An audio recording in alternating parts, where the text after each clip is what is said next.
Korea's exports plunged last month by 11% from a year ago. Again, it was mainly a decline in semiconductors, which account for a huge proportion of the country's exports.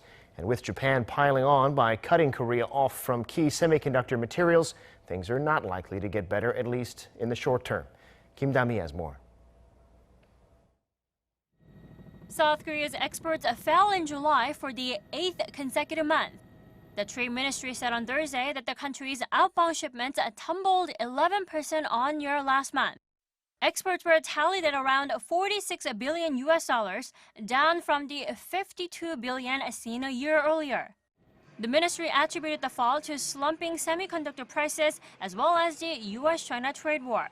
South Korea's chip exports plummeted 28% on-year in July, a wider drop compared to the month of June.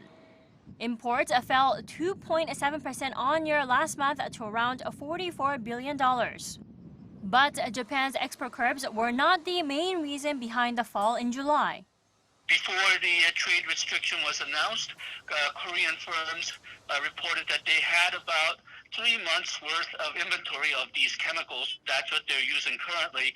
And I do not expect the trade restrictions to affect the semiconductor industry until at the earliest around September. Automobile and biohealth exports were the lone bright spots, increasing 22% and 10% respectively. In fact, automobile exports rose for the 4th straight month, a winning streak that hasn't been seen since 2017. By country, exports to China fell over 16% on-year in July, with those to the U.S. inching down 0.7%. Kim Da-mi, Arirang News.